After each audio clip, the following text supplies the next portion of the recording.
여러분들에게 말씀을 전할 때 주님의 은혜가 충만하기를 축원합니다. 함께 음식을 먹고 마신다는 것은 참 신비한 힘을 갖고 있는 것 같습니다.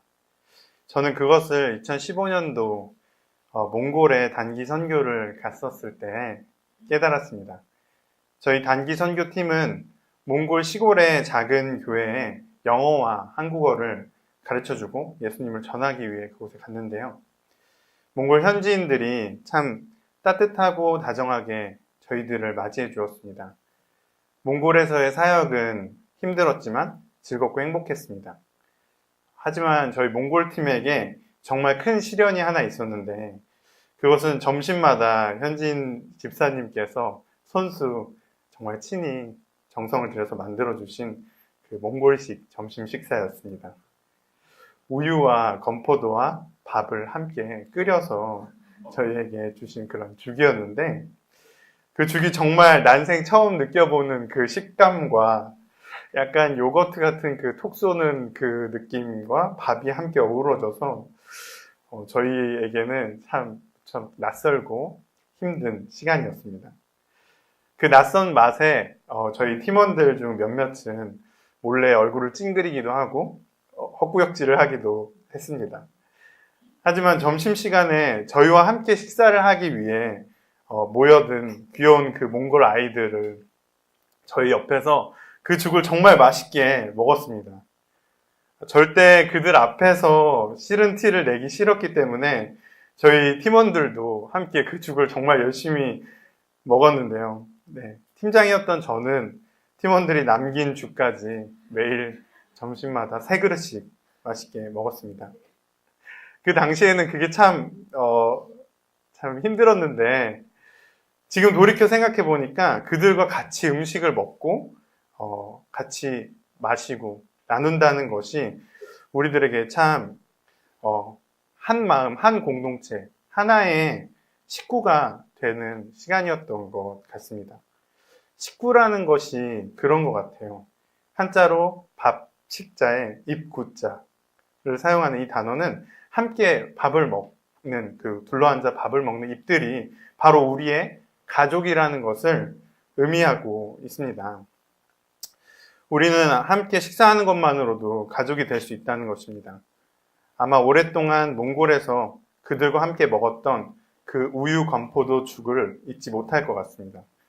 때로는 한 번의 식사가 우리들을 하나 되게 하기도 하고 많은 것을 기억하게 하기도 합니다. 누군가는 김치찌개를 먹으면서 고향을 추억하고 누군가는 라면을 먹으면서 힘들었던 시간들을 회상합니다. 저는 이 시간 예수님에게 있어서 식탁교제, 만찬은 우리의 삶에 많은 영향을 주는 그 음식, 식탁처럼 어떤 의미가 있었는지를 한번 하나님 나라의 관점에서 이야기해보고자 합니다. 이야기를 하기에 앞서서 예수님의 식탁을 하나님 나라의 관점에서 해석한 이 부분은 장로의 신학대학교 김정현 교수님의 하나님 나라 신학 수업을 듣고 그 수업에서 배운 신학적 내용을 적용하여 말씀드리는 것을 밝힙니다. 여러분, 예수님의 별명이 무엇이었는지 아십니까? 예수님의 별명은 먹기를 탐하고 마시기를 즐기는 자, 세리와 죄인의 친구였습니다. 아마 바리새인들은 그것으로 예수님을 비난하고 헐뜯으려 했겠지만 저는 그 예수님의 별명이 참 멋지다고 생각합니다. 세리와 죄인들의 친구가 되어주시고 모든 헛된 권위의식을 내려놓고 그들과 연합하고 연대했던 그리스도의 향기가 나는 별명이기 때문입니다. 예수님의 사역은 먹고 마시는 일과 매우 깊은 연관성이 있습니다. 요한복음에 나타난 예수님의 첫 기적은 물을 포도주로 바꾸는 것이었습니다. 제자들에게 가르침을 주시고 5개의 떡과 2개의 물고기로 자신을 따르는 그 수많은 무리들을 배불리 먹이시기도 했습니다. 십자가에 박히시기 전에도 금식하지 않으시고 제자들과 만찬을 즐기셨으며 심지어 부활하신 후에도 베드로와 제자들 곁에서 생선을 구워 드셨습니다. 이는 단순히 예수께서 먹는 것을 좋아하시기 때문이 아닙니다. 먹고 마시는 만찬이 예수님께서 보여주시는 하나님 나라와 관련이 있기 때문입니다. 예수 그리스도는 그의 공생의 기간을 통해 사람들에게 하나님 나라의 도를 가르치셨습니다. 또한 그들에게 하나님 나라가 곧 도래할 것이라는 복음의 메시지를 전달하셨습니다. 하나님 나라의 복음은 무엇일까요?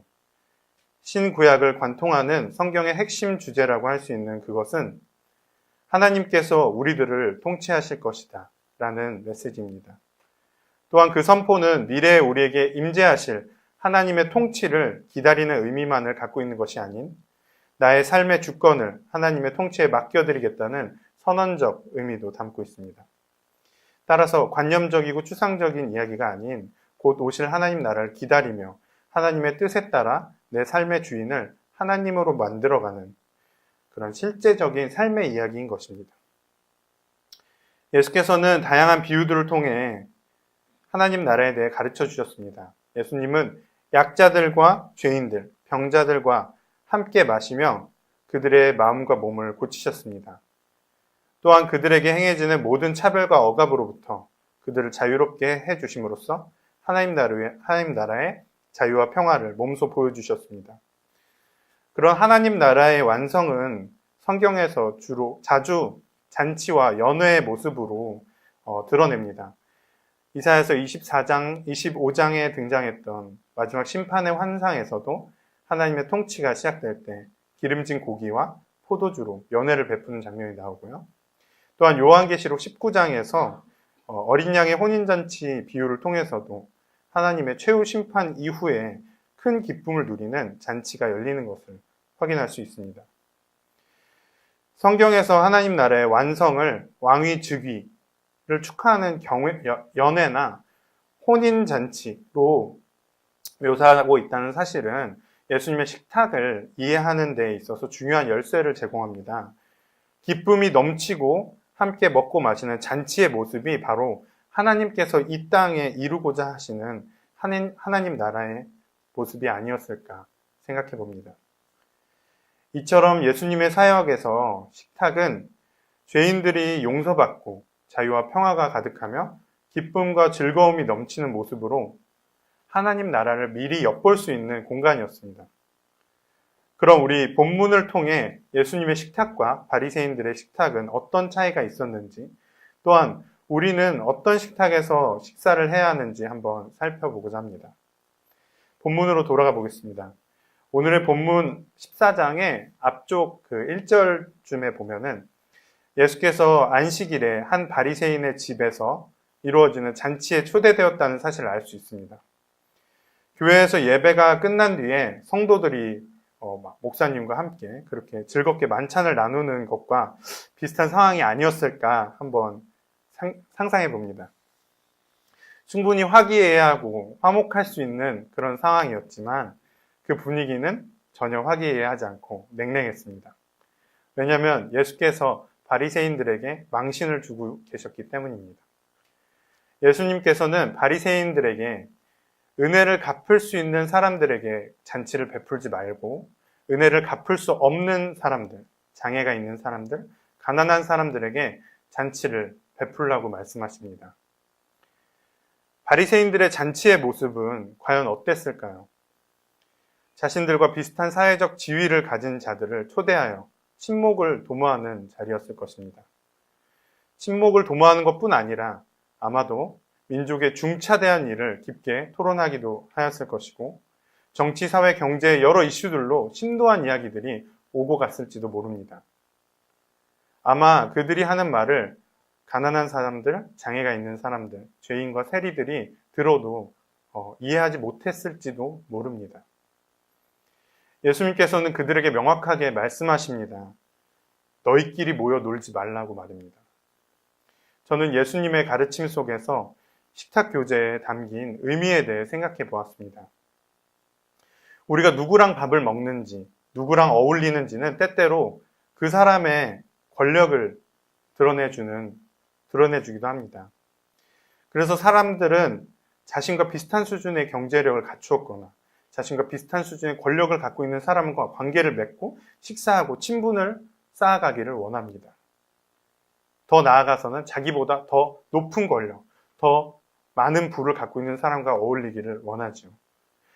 세계적인 갑부 워렌 버핏과의 점심 식사는 2018년 6월 달에 한화로 35억 원에 낙찰되었다고 합니다.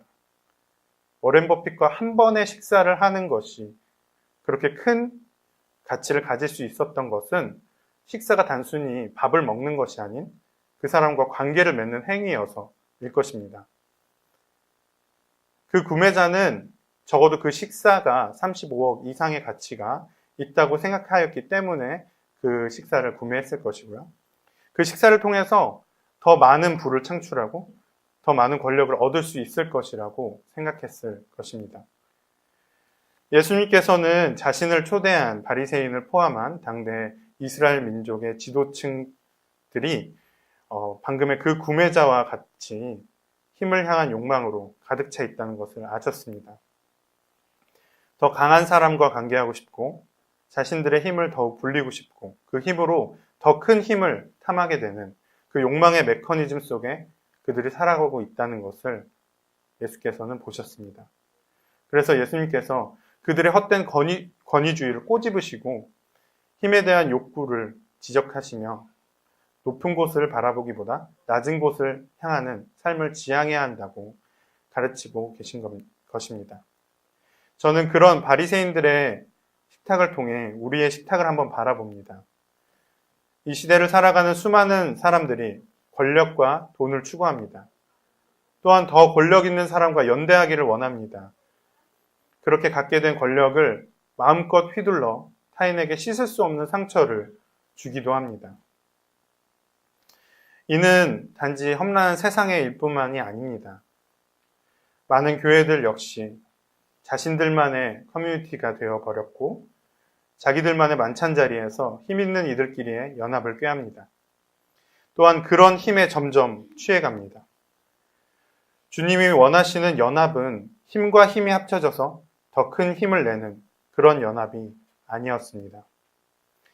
자신의 힘을 증식시키기 위한 관계 맺음이 아닌 하나님의 사랑을 실현하기 위한 관계 맺음이었습니다.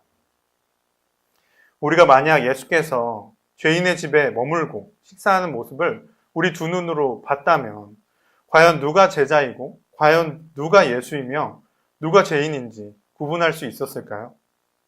제 생각에는 아마 못했을 것 같습니다. 아마 예수님께서는 껄껄껄 웃으시며 습관적으로 베드로의 등을 막 팡팡 두드리실 수도 있고 막 농담하시고 사람들이 하는 말을 경청하시고 공감하시고 그들과 정말 똑같은 모습으로 그 자리에 존재하셨을 것입니다. 예수님은 죄인들과 같지 않다는 사실을 감사기도로 올리던 그 바리새인들처럼 높은 자리에 앉으려고 하지 않으셨습니다. 예수님은 타인의 낮음을 상기함으로써 자신의 높음을 확인하고자 하지 않으셨습니다. 저는 예수님의 식탁 교제를 통해서 우리가 누구와 함께 식사하며 연합해야 하는지 생각해 보고자 합니다. 우리는 힘을 증식시키고 더 큰 힘을 얻기 위한 잔치가 아닌 낮은 자에게로 나아가고 연대하는 식탁 교제를 해야 합니다. 그렇다면 예수님께서 원하시는 식탁 교제를 이루기 위해서 우리는 구체적으로 어떤 걸 해야 할까요? 본문을 다시 한번 보도록 하겠습니다. 예수께서는 잔치를 베풀 때 보답을 받을 수 있는 사람들에게 베풀지 말고 보답을 받을 수 없는 사람들에게 베풀라고 말씀하셨습니다. 가난하거나 장애가 있는 약자들에게 베풀라는 이야기였습니다. 보답을 바라지 않고 어떤 행동을 한다는 것, 그거는 말로는 하기 쉽지만 사실 행동하기는 참 어렵습니다. 왜냐하면 우리 마음속에 모두가 하나의 계산기를 갖고 있기 때문입니다. 우리는 그 계산기를 사용해서 나에게 이익이 될 것과 손해가 될 것을 구분합니다.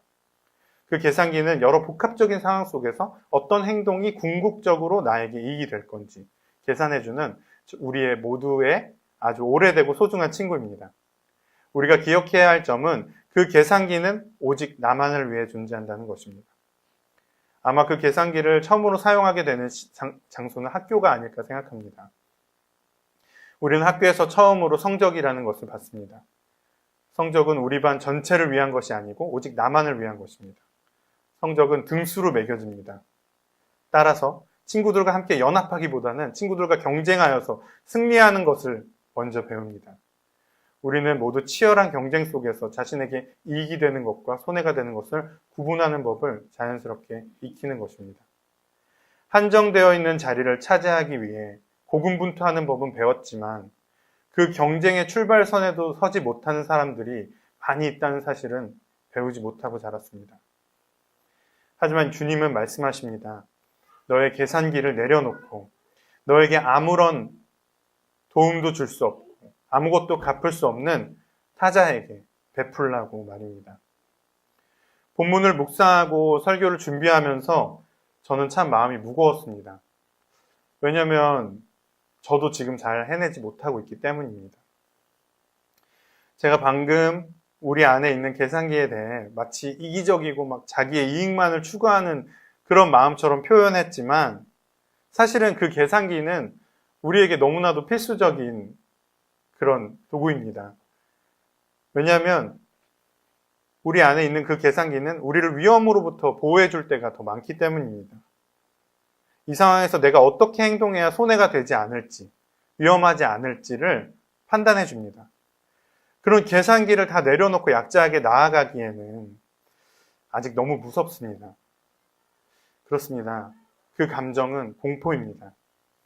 우리의 이성과 상식으로 갖고 있던 나를 보호하고 나를 강하게 하고 나를 안전하게 했던 모든 잣대를 내려놓고 조건 없이 타자에게 나아가는 것.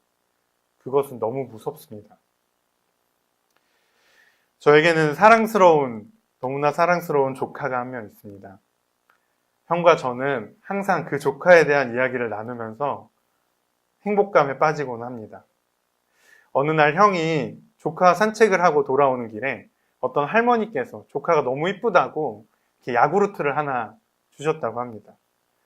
조카가 침대에 누워서 정말 요만한 그 꼬물딱꼬물딱 거리면서 모비를 보기만 할 수밖에 없었던 그 존재가 언제 이렇게 커서 할머니한테 요구르트를 이렇게 받아들었다고 하니까 그냥 이걸 받았다는 얘기만 했을 뿐인데도 너무 그게 귀여운 겁니다. 그래서 형이랑 저랑 막 그 손의 각도가 어땠는지, 그 모습, 그 조카의 표정이 어땠는지 얘기하면서 저희가 굉장히 즐거워했습니다. 그렇게 우리가 웃음을 다 이렇게 웃고 나서 제가 조심스럽게 형한테 물어봤습니다. 그 요구르트 먹였어? 형 조심스럽게 먹이지 않았다고 얘기했습니다. 저와 형이 왜 그렇게 행동했을까요? 변명일 수 있겠지만 세상이 너무 흉흉해서 그랬습니다. 혹시라도 이상한 사람이 있으면 어떡하지? 아기를 갖고 공격하지 않더라도 아직 아니에요. 아직 아닙니다. 할머니가 2번 나오네요. 죄송해요. 죄송합니다. 네. 아기를 갖고 공격하지 않더라도 설령 그 요구르트가 상한 요구르트면 어떡하지? 라는 그런 두려움에 우리는 움츠러들었습니다. 그렇습니다. 세상은 끊임없이 우리에게 해로운 것들을 이야기하며 우리를 두려움에 떨게 합니다. 수많은 끔찍한 범죄들은 연일 뉴스에 나와 우리 안에 불안감을 더욱 고조시킵니다. 검증된 내편, 아군 외에는 함께 식사를 나누고 음식을 먹는 일조차 너무나도 어렵습니다. 현대사회를 살아가는 우리에게 자신 이외의 타자는 연합하고 연대하고 하나 되어갈 존재가 아니라 회피하고 견뎌내야 하는 껄끄럽고 어색한 존재가 되었습니다. 혼밥, 혼술은 이 시대를 설명하는 중요한 키워드가 되었고 세상 끊임없이 나 혼자 산다고 이야기하며 혼자 쿨하고 재미있게 사는 것이 더 낫다는 듯이 우리를 부추깁니다. 우리는 모두 낯선 상대보다 익숙한 상대와 밥을 먹고 싶어하고 불편한 사람보다 편한 사람과 식사하고 싶어합니다. 완전한 타인보다는 친구와 먹고 싶고 먼 관계에 있는 사람보다는 가족과 먹고 싶습니다. 나와 너를 나누는 담, 자신과 타자를 구분하는 그 높은 담은 우리로 하여금 타자에게 쉽게 손 내밀지 못하게 합니다. 하지만 우리는 그 벽을 무너뜨려야만 합니다. 예수 그리스도께서 우리에게 보여주신 그 만찬을 기억하여야만 합니다. 죄인과 세리, 병이 있고 장애가 있는 사람들, 가난한 자들과 함께 먹고 마시며 그들을 위로하고 공감하고 함께 웃고 우셨던 그 주님을 기억해야 합니다. 예수님께서 조롱당하고 멸시당하면서 죄인들을 찾아가시고 약자들에게 방문하셨다는 것을 우리는 기억해야 합니다. 그의 그 사랑을 기억해야만 합니다. 내 마음에 있는 담을 허무는 것, 그것은 아마 굉장히 두려운 일일 것입니다. 도저히 용기가 안 나고 도저히 힘을 낼 수 없을지 모릅니다. 그렇지만 그렇기에 우리는 주님을 의지할 수 있습니다. 우리가 나약하기에 우리는 비로소 주님을 붙들고 주님께 도움을 절실하게 구할 수 있습니다. 우리는 절대 그 자리에 주저앉아서는 안 됩니다. 우리를 도우실 주님을 믿고 용기를 내서 타자에게 나아가야 합니다. 번지점프를 성공하느냐 못하느냐는 사실 한 걸음 차이입니다. 한 걸음의 차이는 많은 것을 바꿉니다. 지난주에 예배를 마치고 교회에서 강남역으로 가던 도중 강남역에서 껌을 팔고 계시는 할머니께서 식사를 하고 계시는 것을 보았습니다. 그러니까 한 주 동안 내내 이 예수님과 만찬, 약자들과의 연대를 제가 막 생각하고 고민하고 있었는데 그 할머니께서 그 거리에 앉아서 이렇게 식사를 하시는 모습을 보니까 갑자기 너무 마음이 먹먹해졌습니다. 하필 딱 그날이 저희 추수감사주일이라서 막 귤이랑 떡이랑 이런 게 잔뜩 있어갖고 제가 할머니한테 귤과 떡을 드렸습니다. 그러니까 할머니께서 너무 반가워하시고 너무 기뻐하시면서 활짝 웃으시면서 저에게 껌을 막 이만큼 주시는 겁니다. 그러니까 괜찮아요.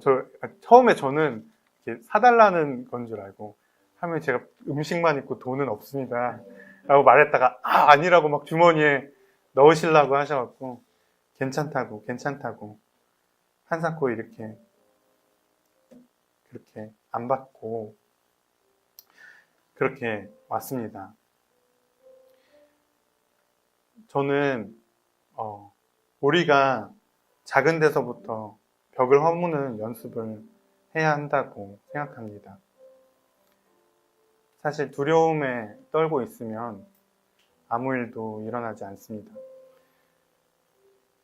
주님을 믿고 의지하는 마음으로 우리가 나아가야만 진정한 예수님의 식탁에 참여할 수 있다고 생각합니다. 예배 후에 있을 점심시간에 이야기를 많이 안 해본 성도님에게 찾아가서 함께 식사를 해보는 것은 어떨까요?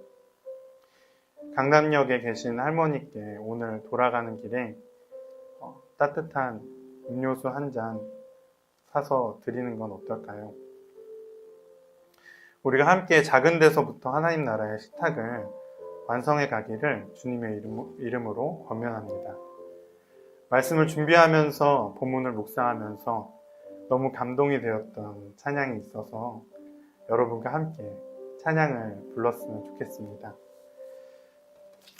매일 스치는 사람들 찬양 함께 했으면 좋겠는데요.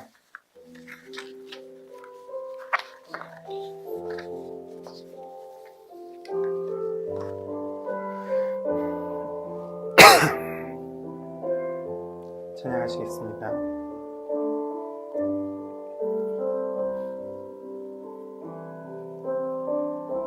매일 스치는 사람들 내게 무얼 원하나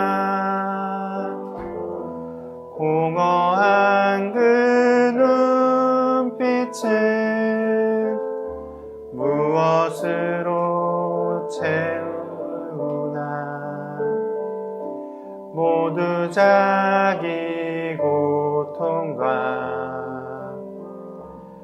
두려움 가득 감춰진 울음소리 주님 들으시네. 그들은 모두 주가 필요해. 깨지고 상한 마음 주가 여시네. 그들은 모두 주가 필요해. 모두 알게 되리 사랑의 주님.